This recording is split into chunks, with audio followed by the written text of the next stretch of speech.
हाय, जैसे कि आप लोगों को मालूम है हम लोग यहाँ पे कार्बन इन इस कंपाउंड चैप्टर के बारे में डिस्कस कर रहे थे जो क्लास 10 का केमिस्ट्री का पार्ट है। तो जिसमें हम लोगों ने लास्ट क्लास में हम लोगों ने पढ़ा था एलोट्रोप्स ऑफ कार्बन, जिसमें हम लोग डिस्कस किए थे ग्रेफाइट के बारे में, डायमंड के बारे में और फुलेरन के बारे में डिस्कस किए थे। ठीक है, तो हम लोग उससे आगे यहाँ पे पढ़ने वाले हैं आज के क्लास में। आज हम लोग डिस्कस करने वाले हैं वर्सेटाइल नेचर ऑफ कार्बन्स। ठीक है, तो इसको समझने का हम लोग यहाँ पे कोशिश करेंगे। सबसे पहला पॉइंट है यहाँ पे वर्सेटाइल नेचर ऑफ कार्बन में सबसे इंपॉर्टेंट पॉइंट यहाँ पहले समझेंगे, वर्सेटाइल किसे कहते हैं। वर्सेटाइल का मतलब होता है कि कोई चीज़ें अलग अलग फॉर्म में पाया जाना। ठीक है, तो अलग अलग स्थिति में अलग अलग तरह का परफॉर्म कर देना, अलग अलग एलिमेंट के साथ क्या करना, अपने कंपाउंड को फॉर्म कर लेना कार्बन के साथ। इसी नेचर के कार्बन के इसी नेचर को हम लोग क्या बोलते हैं, वर्सेटाइल नेचर। क्या बोलते हैं इसी को, वर्सेटाइल नेचर। ठीक है, किसी भी परिस्थिति में किसी भी अदर एलिमेंट के साथ क्या कर लेते हैं, कंपाउंड फॉर्म कर लेते हैं। तो देखेंगे यहाँ पे कि ये जो कार्बन होता है अलग अलग सिचुएशंस में अलग अलग एलिमेंट के साथ कैसे अपने कंपाउंड को फॉर्म कर लेता है। तो सबसे पहले हम लोग यहाँ पे समझने की कोशिश करते हैं कार्बन के बारे में। कार्बन जो प्रेजेंट होता है अभी, जैसे कार्बन कार्बन जो है इसका परसेंटेज कितना है। कार्बन जो अर्थ क्रस्ट में पाया जाता है, कहाँ पे, अर्थ क्रस्ट में। अर्थ क्रस्ट में इसकी प्रेजेंट है जो है वो सिर्फ 0.02% ही पाया जाता है। लेकिन कार्बन के एलिमेंट जो कार्बन है इसके कंपाउंड की संख्या, नंबर ऑफ कंपाउंड की बात करें, number of compound of carbon की बात करें तो ये अभी तक नॉन पता चल चुका है, लगभग 3 मिलियन के आसपास है। कितना है, 3 मिलियंस। मतलब 3 मिलियंस अगर कहें तो यहाँ पे हम बोल सकते हैं 30 लाख। कितना है, 30 लाख के आसपास इसके कंपाउंड की संख्या है। जबकि कार्बन का अमाउंट बहुत ही कम है, 0.02% है। उसके बावजूद भी इसके कंपाउंड की संख्या क्या है, सबसे अधिक है। तो इसमें कुछ ना कुछ खासियत रहा होगा, इस कार्बन के पास कुछ ना कुछ तो खूबी होगा जिसके वजह से ये ज़्यादा कंपाउंड को फॉर्म कर पा रहा है। तो इसके जो खूबी है उसके बारे में आज हम लोग क्या करने वाले हैं, यहाँ पे डिस्कस करने वाले हैं। लिखेंगे प्रॉपर्टीज ऑफ, क्या लिखेंगे, properties of carbon. Properties of carbon के बारे में हम लोग डिस्कस करें तो सबसे पहली चीज़ है ये इसके अंदर एक कैटेनेशन प्रॉपर्टी पाया जाता है। कैसा पाया जाता है, कैटेनेशंस। क्या पाया जाता है, कैटेनेशन प्रॉपर्टी पाया जाता है। ठीक है, दूसरा जो प्रॉपर्टी इसके अंदर आता है टेट्रा वैलेंसी ऑफ कार्बन होता है। क्या होता है, टेट्रा वैलेंसी ऑफ कार्बन। ये वाला गुण भी इसके अंदर पाया जाता है। तीसरा जो प्रॉपर्टी इसमें पाया जाता है उसके बोलते हैं टेंडेंसी ऑफ, टेंडेंसी ऑफ या tendency to form for multiple bond. क्या होता है, मल्टीपल बॉन्ड होता है। ये 3 प्रॉपर्टीज़ है जिसके वजह से क्या करते हैं, जो कार्बन है ज़्यादा से ज़्यादा कंपाउंड फॉर्म कर पाता है। पहला जो है वो है कैटेनेशन, दूसरा है टेट्रा वैलेंसी ऑफ कार्बन, तीसरा है tendency to form multiple bond. इन तीनों के बारे में हम लोग यहाँ पे एक एक करके हम लोग यहाँ पे डिस्कस करेंगे। तो सबसे पहला जो हम लोग यहाँ पे हेडिंग डालने वाला है उसका नाम होगा कैटेनेशंस। क्या होगा, कैटेनेशंस। तो हेडिंग डालते हैं कैटेनेशंस। अब कैटेनेशन के बारे में समझेंगे, कैटेनेशंस किसे कहते हैं। कैटेनेशन जो है कार्बन के अंदर एक प्रॉपर्टी है सेल्फ लिंकिंग प्रॉपर्टी। क्या है, सेल्फ लिंकिंग प्रॉपर्टी, जिसके वजह से, किसके वजह से, कोवैलेंट बॉन्ड के वजह से, जिसके वजह से ये क्या करते हैं, एक लॉन्ग चेन फॉर्म कर पाते हैं, रिंग में फॉर्म कर पाते हैं, ब्रांचेस फॉर्म कर पाते हैं। तो इस तरह के जो गुण होता है ये कार्बन कार्बन के बीच में, इस प्रॉपर्टीज़ को बोलते हैं कैटेनेशंस। क्या बोलते हैं, कैटेनेशंस। तो यहाँ पे हम लोग इसका डिफिनेशन लिखेंगे। ठीक है, तो लिखेंगे the property of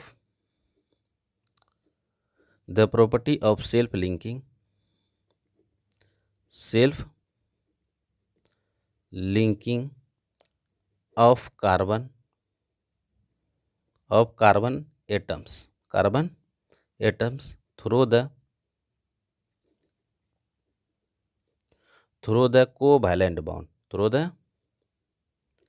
covalent bond to form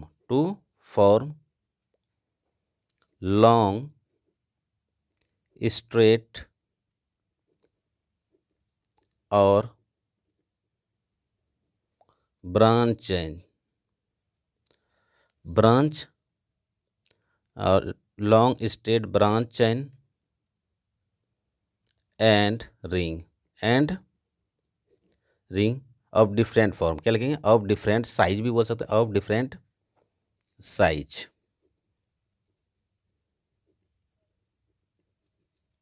ठीक है, यहाँ पे एक नोट्स लिखेंगे, आप लोग इसे याद रखिएगा। जो कार्बन होता है इसका साइज बहुत छोटा होता है, और अगर पीरियोडिक टेबल की बात करें तो वो ग्रुप 14 में पाया जाता है। किस में पाया जाता है, 14 में पाया जाता है। जिसके वजह से क्या होता है, ये स्मॉल साइजेस होने की वजह से ये अलग अलग तरह के बॉन्ड को फॉर्म कर पाता है, due to small size, due to small size of carbon, of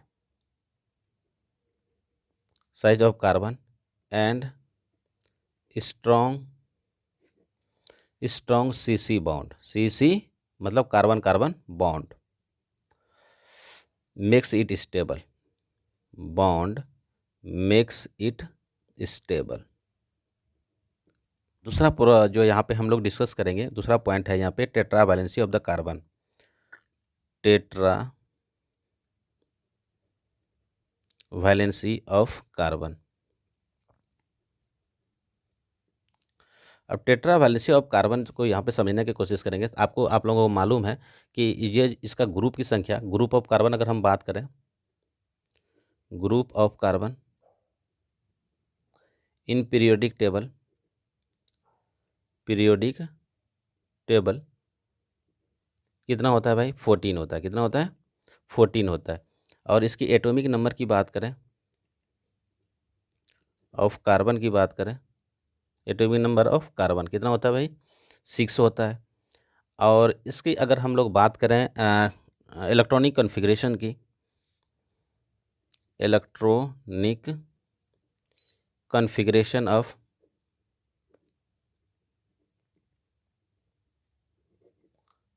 carbon की बात करें तो ये कितना हो जाता है, के पहला ऑर्बिट में 2 और एल में कितना होता है, 4 होता है। ठीक है, तो इसके वजह से क्या पता चलता है, ये क्या है, आउटर मोस्ट ऑर्बिट है। आउटर मोस्ट ऑर्बिट में कितने इलेक्ट्रॉन को रख सकता है, ये 4 इलेक्ट्रॉन को रख सकता है। द कार्बन एटम्स, द लिखेंगे the carbon atoms has 4 electrons in outer most orbit. कहाँ पे रख सकता है, आउटर मोस्ट ऑर्बिट में। ठीक है, आउटर मोस्ट ऑर्बिट। सो हम ये कह सकते हैं कि अगर इसके आउटर मोस्ट ऑर्बिट में 4 इलेक्ट्रॉन्स है तो ये एबल है कि ये अपने 4 बॉन्ड को क्रिएट कर सकता है। सो हम यहाँ पे लिखेंगे, क्या लिखेंगे यहाँ पे, कि दे या it is capable to form 4 bonds with carbon, with 4 carbon atoms, 4 carbon atoms, और लिख सकते हैं with other elements, like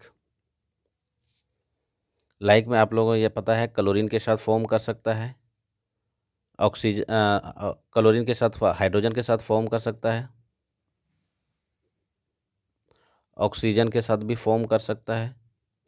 ठीक है, तो क्या देख रहे हैं यहाँ पे, जो कार्बन है इसके आउटर मोस्ट में 4 इलेक्ट्रॉन होने का फ़ायदा क्या हो रहा है कि ये अपने बॉन्ड 4 बॉन्ड को क्रिएट कर सकता है, या तो वो 4 को अपने कार्बन एटम के साथ भी अपने बॉन्ड को क्रिएट कर सकता है, या अदर एलिमेंट के साथ भी ये क्या कर सकता है, 4 बॉन्ड्स क्रिएट कर सकता है अपने ऑक्टेट को कंप्लीट करने के लिए। तो ये इसके अंदर एक्स्ट्रा ऑर्डिनरी पावर्स होता है, जिसे बोलते हैं टेट्रा वैलेंसी ऑफ कार्बन, जिसकी प्रॉपर्टी क्या बोलते हैं, टेट्रा वैलेंसी ऑफ कार्बन। ठीक है, जिसके वजह से क्या होता है, कार्बन ज़्यादा कंपाउंड को फॉर्म कर पाता है। तीसरा प्रॉपर्टी हम लोग यहाँ पे लिखेंगे tendency to form multiple bonds. क्या लिखेंगे यहाँ पे हेडिंग में, टेंडेंसी टू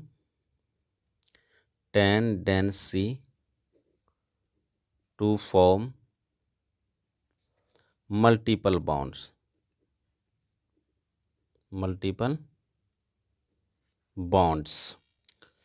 तो यहाँ पे लिखे tendency to form multiple bonds. तो अब इसका हमने बताया था कि इसका साइज क्या होता है, बहुत ही स्मॉल्स होता है।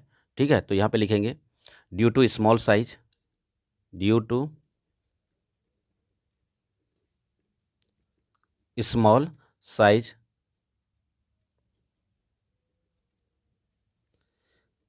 Carbon has a strong tendency, has a strong tendency, strong tendency to form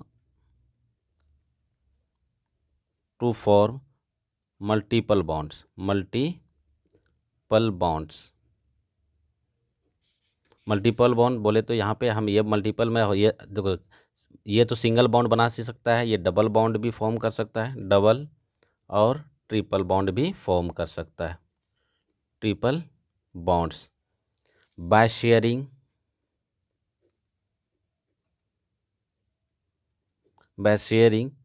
its own atoms, its own atoms और विद अदर एटम्स। क्या लिख सकते हैं यहाँ पे, with own atoms, with atoms of the element of oxygen, उससे भी उसके साथ भी कर सकता है।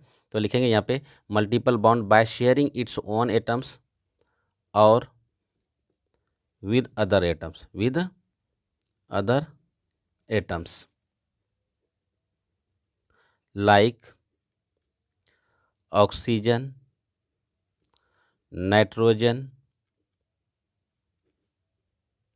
एटसेट्रा। इस सब के साथ भी क्या कर सकता है, अपने जो इलेक्ट्रॉन है उसका क्या कर सकता है, यह शेयर कर सकता है। ठीक है, तो इसके अंदर ये खासियत होता है कि टेंडेंसी टू फॉर्म मल्टीपल, ये चाहे तो सिंगल बॉन्ड बना सकता है, जैसे हाइड्रोजन के साथ, 4 अदर हाइड्रोजन के साथ क्या करता है, ये सिंगल बॉन्ड बना लेता है, ऑक्सीजन के साथ डबल बॉन्ड बना लेता है, और नाइट्रोजन के साथ क्या करता है, ट्रिपल बॉन्ड बना लेता है, और कार्बन खुद के साथ क्या कर सकते हैं, अपने सेल्फ लिंकिंग, मतलब वो सिंगल, डबल और ट्रिपल तीनों तरह का बॉन्ड बना सकता है। ये सब क्या होता है, इसके अंदर प्रॉपर्टीज़ होता है, किसके अंदर, कार्बन के अंदर, जिसके वजह से क्या होता है, ये ज़्यादा से ज़्यादा क्या करते हैं, कंपाउंड को फॉर्म कर पाते हैं। ठीक है, तो इन तीनों की वजह से कैटेनेशन टेंडेंसी ऑफ कार्बन और tetra valency to form multiple bond, इन तीनों की वजह से क्या होता है, जो कंपाउंड के कार्बन के कंपाउंड की संख्या है इस अर्थ क्रस्ट के ऊपर सबसे ज़्यादा पाया जाता है, और अभी तक पता चला है कि इसकी संख्या कितनी है, 3 मिलियंस के आसपास है। ठीक है, जबकि इसकी प्रेजेंट कितनी है अर्थ क्रस्ट में, 0.02%, और एटमॉस्फेयर में अगर कार्बन डाइऑक्साइड की अमाउंट की बात करें तो कितना पाया जाता है, 0.03%।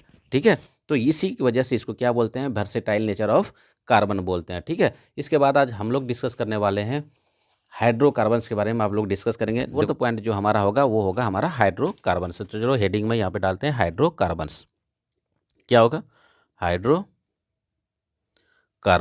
ठीक है, यहाँ पे देखो, आप वर्ड को अगर अच्छे से देखो तो इसी से आप लोगों को पता चल जाएगा, इस टेक्निकल वर्ड से ही पता चल जाएगा कि इसका मतलब क्या होता है। हाइड्रो मतलब यहाँ से हाइड्रोजन से है, और कार्बन का मतलब क्या, कार्बो से मतलब है कार्बन से। ठीक है, तो इन दोनों हाइड्रोजन और कार्बन को मिला करके ही बनाया है हाइड्रोकार्बन। ठीक है, तो कह रहा है कि एक ऐसे कंपाउंड, ऑर्गेनिक कंपाउंड की बात करें, कंपाउंड दोनों है, ऐसे ऑर्गेनिक कंपाउंड जिसके पास हाइड्रोजन और कार्बन ही सिर्फ हो, तो ऐसे कंपाउंड क्या बोलते हैं, हम हाइड्रोकार्बन बोलते हैं। ठीक है, तो हम लिखेंगे यहाँ पे द ऑर्गेनिक कंपाउंड, डिफिनेशन लिख लेते हैं, the organic compound containing only carbon and hydrogen, या हम बोल सकते हैं carbon and hydrogen are called hydrocarbon. क्या कहलाएगा, हाइड्रोकार्बन। कुछ एग्जांपल यहाँ पे देख लेते हैं, जिससे हमारा यहाँ पे क्या हो जाएगा, क्लियर हो जाएगा कि किस तरह के कंपाउंड को हम लोग क्या बोलेंगे, हाइड्रोकार्बन बोलेंगे। जैसे आप लोगों ने सुना होगा CH4, इसमें क्या है, कार्बन और हाइड्रोजन। जैसे C2H6 की बात करें, और या तो C3H8 की बात करें। ठीक है, तो यहाँ पे क्या है, ये यहाँ पे इसको बोलते हैं मीथेन। क्या बोलते हैं इसको, मीथेन बोलते हैं। ये क्या है, हमारा इथेन है। क्या है, इथेन है। और क्या है, ये प्रोपेन है। ठीक है।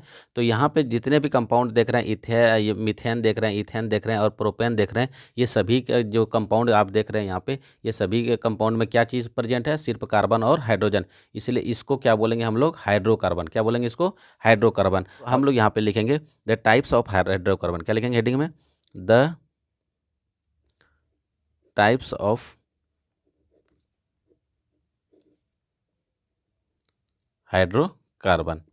यहाँ पे दो तरह का हाइड्रोकार्बन होता है, उसके बारे में हम लोग यहाँ पे डिस्कस करेंगे। सबसे पहला है सेचुरेटेड हाइड्रोकार्बन, सेचुरेटेड हाइड्रोकार्बन। और इसी सेचुरेटेड हाइड्रोकार्बन को ही क्या बोलते हैं, अल्केन्स बोलते हैं। क्या बोलते हैं, अल्केन्स बोलते हैं, या इसी को पैराफिन्स भी बोलते हैं। क्या बोलते हैं, इसे दो नाम है, सेचुरेटेड हाइड्रोकार्बन को ही क्या बोलते हैं, अल्केन्स, या हम लोग क्या बोलते हैं, पैराफिन बोलते हैं।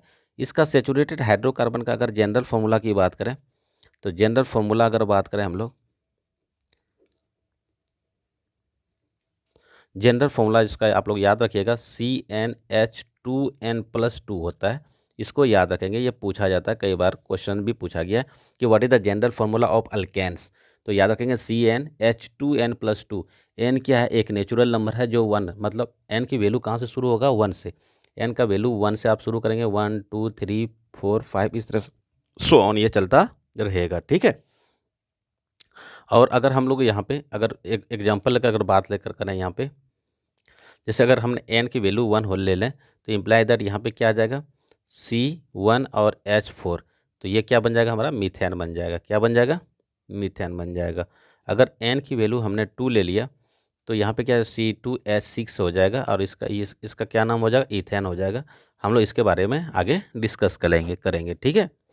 चलिए, अब यहाँ पे देखो, सेचुरेटेड हाइड्रोकार्बन का अगर हम लोग डिफिनेशंस की बात करें, डिफिनेशन को अगर लिखना चाहें तो आप लिख सकते हैं। यहाँ पे डेफिनेशन अगर लिखना चाहें तो लिख सकते हैं, the hydrocarbon, the hydrocarbon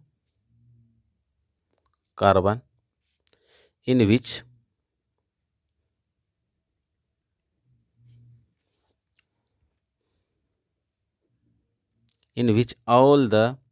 which all the carbon atoms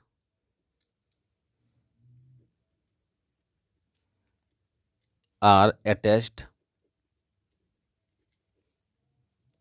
with single bond,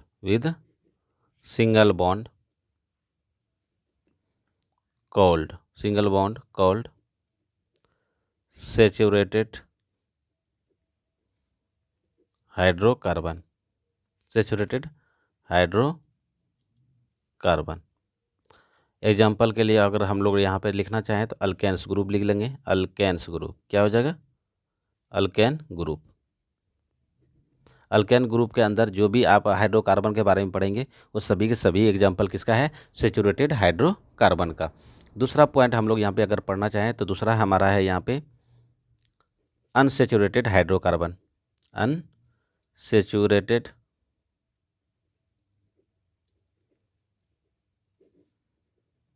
hydrocarbon. तो अनसेचुरेटेड हाइड्रोकार्बन जो है, इसका जो जनरल फार्मूला होता है, जनरल फार्मूला का अगर बात करें यहाँ पे,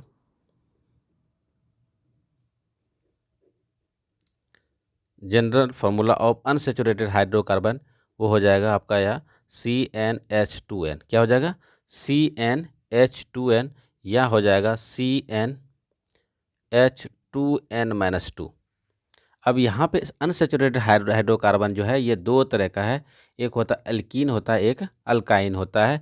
ये जो आप देख रहे हैं, ये इसको बोलते हैं अल्कीन। क्या बोलते हैं, अल्कीन बोलते हैं। और इसको क्या बोलते हैं, अल्काइन बोलते हैं। क्या बोलते हैं, अल्काइन बोलते हैं, ठीक है। तो यहाँ पे अनसेचुरेटेड हाइड्रोकार्बन दो ग्रुप में डिवाइड हो गया है, एक अल्केन ग्रुप में डिवाइड हो गया, एक क्या हो गया, अल्काइन ग्रुप में। अगर कोई भी लॉन्ग चेन है या चेन्स ऑफ कार्बन है जिसमें से एटलीस्ट कहीं ना कहीं क्या है, डबल या ट्रिपल बाउंड है, अगर डबल बाउंड है कहीं ना कहीं तो हम उसे बोलेंगे अल्कीन ग्रुप, और अगर कहीं पे ट्रिपल बाउंड कार्बन कार्बन के बीच में पाया जाता है तो हम उसे बोलेंगे अल्काइन ग्रुप बोलेंगे। तो इसका डिफिनेशन अगर लिखना चाहें तो इसका डिफिनेशन क्या हो जाएगा, डिफिनेशन क्या लिखेंगे यहाँ पे,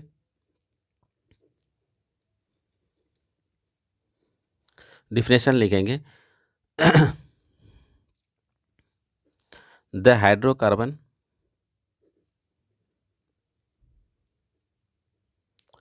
in which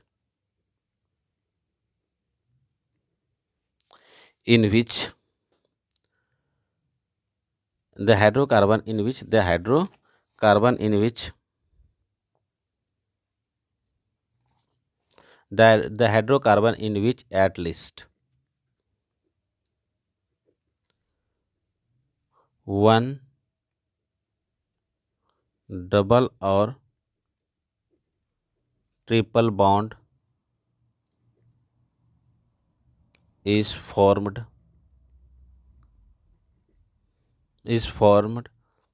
with single bond क्या कहा हमने कि with single bond single are called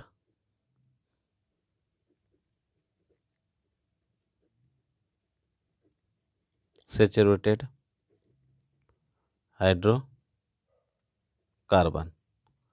तो इसका जो एग्जांपल हमने देखा, जैसे यहाँ पे अगर हम कुछ एग्जांपल दे के बताना चाहेंगे, जैसे C2H4 C2H2 एटसेट्रा, इसको बोलते हैं इथीन। क्या बोलते हैं? इथीन। ये है इथाइन। क्या है? इथाइन। इसके फॉर्मूला के बारे में हम लोग पढ़ेंगे, रूट वर्ड पढ़ेंगे, तब हम लोगों को समझ में आ जाएगा किसको इथेन बोलना है, किसको प्रोपेन बोलना है, किसको ब्यूटेन बोलना है। ये सारी चीज़ें हम लोगों को क्या होगा, समझ में आ जाएगा। तो नेक्स्ट क्लास में हम लोग अनसैचुरेटेड हाइड्रोकार्बन के अलावा जो भी फंक्शनल ग्रुप्स है उसके बारे में हम लोग यहाँ पे डिस्कस करने वाले हैं। तो नेक्स्ट क्लास आप लोग ज़रूर देख लीजिएगा। पीछे वाला क्लास अगर आप लोग नहीं देखे हैं तो उसका लिंक हम इस डिस्क्रिप्शन बॉक्स में डाल देंगे, जहाँ से आप पीछे वाला क्लास को देख सकते हैं। चलिए दोस्तों, फिर मिलेंगे नेक्स्ट क्लास में।